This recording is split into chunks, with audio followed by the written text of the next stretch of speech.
Hey Rum fam, welcome back to the channel. In today's British Scratch Rum review, had to think about that then.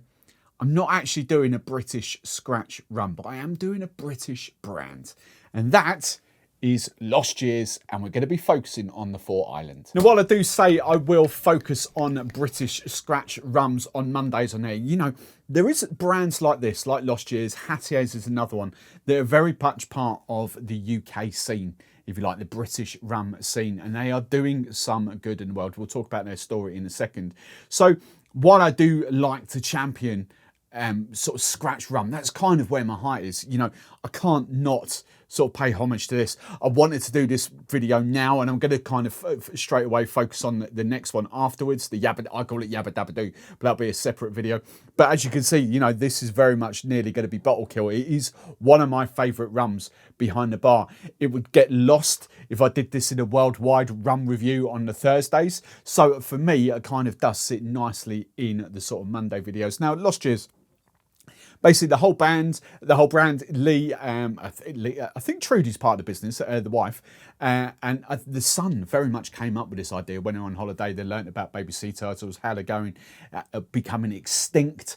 They kind of, when they get hatched, they kind of get lost for, I think it's like 10 years or so at sea. They aren't seen again for another 10 years, hence the name, the Lost Years. That's where it's come from. But basically, everything they're trying to do in the business, they set up this business with their passion about rum to kind of help save baby sea turtles. If that's not a great story to sort of produce and not produce, but kind of bottle and sell rum as a brand to try and make money, that is fantastic. So, you know, we'll come on to Hattier's story in a few weeks as well. We're going to get a couple of the Hattier's rums, but Lost Years, you know, they have gone down the sort of spiced and flavoured route as well, and I kind of will feature, I think I can feature one of them on there, and I'll talk about that on the Thursday video. But let's just focus on this, the Four Islands, because the Four Island for me is very much where, if I'm going worldwide Caribbean rum, if you like, this is very much where my palate sits. I adore stuff like this. This for me, I would call this a small British local version of Black Tot. You know, that's what it is. It's kind of like a multi-island, multi-country blend. There's 4 rums in here, which I'll talk you through in a second. But yeah, I mean, it's just fantastic. You could call it sort of Navy style, I guess, because of that multi-country thing. I mean, not Navy strength. I mean, it is 40% ABV, this one, but just absolutely glorious. So the 4 rums, let me get this right so I can explain it properly to you. Now, the raw ingredients for this, there are 2 bases, and that'll become apparently office wine in a second, but we have got molasses and we have got sugar cane juice in here. But let me talk you through the 4 rums. We've got an 8-year-old from Foursquare in here. We've got a 5-year-old from the Dominican Republic, and we've got a 2-year-old pot still from Jamaica. Now, there's no nod to which Jamaican brand that is. Why? Is simply because the rum, this will be blended up by E&A Shear. Some distilleries like Foursquare, you know, depending on the rum, don't mind Foursquare being used, but some distilleries, especially in Jamaica, will always go undisclosed. You know, if ever you get a sort of a multi-award winning rum from Jamaica, you guarantee it's come out of E&A Shear, because they are not allowed, the agreement between the distillery and E&A Shear is that the brand isn't disclosed. So we've got a multi-award winning Jamaican rum in here. But, so we've got 3 of those. Now they're the molasses rums, but the sugarcane, it's an unaged agricole from Guadeloupe that's gone in here. So that is the 4 rum blend. And as I say, look, you can see I'm absolutely in love with this rum. Same as I am Black Tot. These are right up my street. There's no colour and there's no sugar. There's no dosage gone into this. This is just the 4 rums blended up to make this. So, nostrils. And this is why I love these rums so much, because I do call them like journey rums, because they just bounce around all over the place. There's not just one characteristic. You get the characteristics of all of those 4 rums, and it's absolutely delicious. I think the first thing that sort of hits me is like a honeyed tropical fruit. I get like probably more caramelized pineapples and that sort of vibe. But I think I refer to this like a honeyed fruit, like pineapple, honey glazed over a pineapple. Just smells just like that.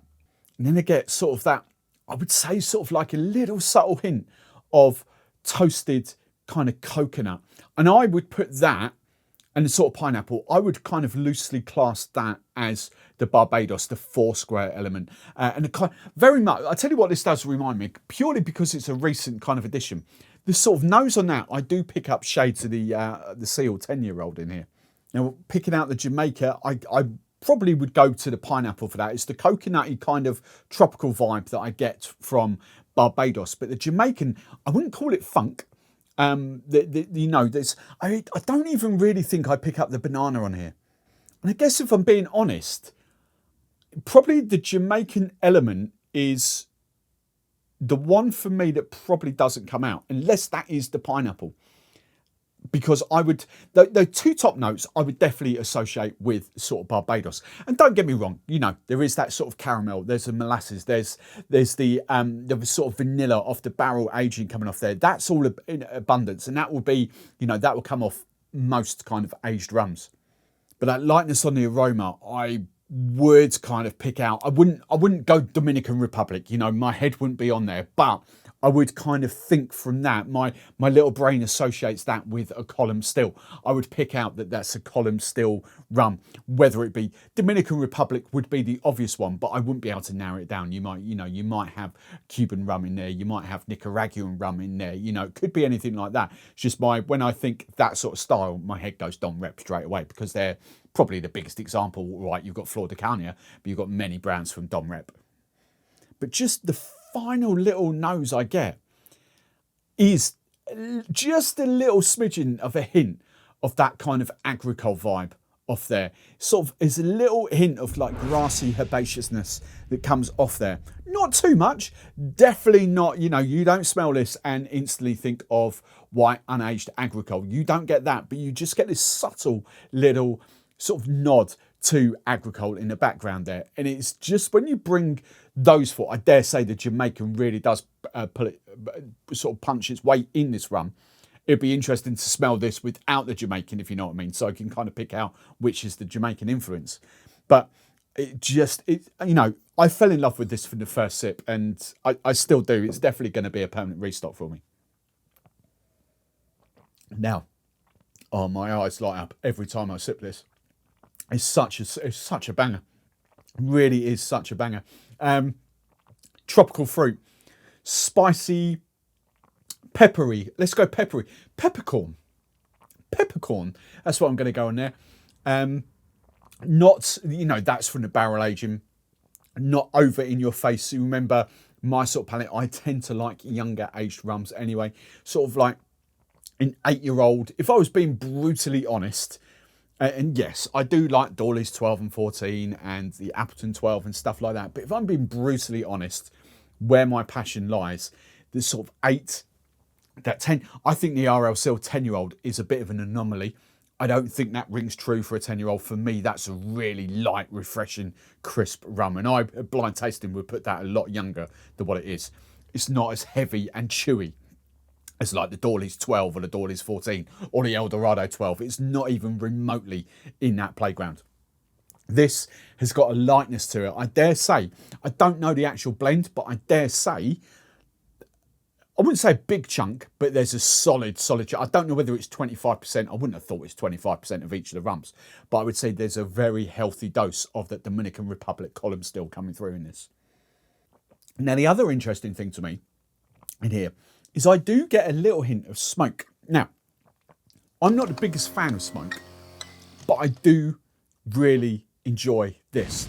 Now, I want to distinguish, because I'm not the when I think smoke, when I say smoke, I'm automatically thinking Islay peaty whiskies. And I cannot stand them. They really turn my nose up. They turn my stomach up. That I just cannot do smoky stuff. But when you get a light hint of smoke, perhaps it's the peaty side more than the smoky side in those Islay whiskies. I literally, when I get Lafroig or Lagavulin, I can't even stomach a sip of it to kind of work out whether it's actual smoke or the peat. It just really turns me up. But there is a sort of slight smoky element to this that I actually really do enjoy. But there's absolutely zero harshness. Juicy tropical fruit. I think the journey is kind of peppercorny barrel aging up front, very quickly disappears, very quickly sort of it goes into what I would say tropical fruit. Pineapple, it just smacks you around the face of pineapple. It's lovely, it's glorious. But the finish, and this is where the interesting bit, because on the finish, on the taste, that's for me where the Jamaican comes out. I don't get the agricole in this on the taste. I get it slightly on the nose, I get it on the taste. The Jamaican is the opposite. I don't really, I probably do, but I do associate that more with Barbados, but I don't really get the Jamaican on the nose, whereas on the finish, the Jamaican is right there. It kind of very reminiscent of a few Jamaican rums that I've got behind the bar. So for me to sum up, you know, £40 in the UK. I think it's £40 well spent. I think it's £40. You've got, for those of you that can't quite get your head around £40 English British scratch rums, then perhaps you might get your head around this at £40 because it is your Foursquare, it is a your Jamaican rum, it is a Dom Rep, but you know, there is plenty of age in that. And perhaps some of you that are kind of in that sort of world where you think £40 should be an aged rum, then I urge you to give this a try, because not only that, not only are you helping a British brand, but you're also helping baby sea turtles. This is a permanent stock. I'll be gutted when the bottle finishes, but it won't be long before I get another one. Let's put it like that.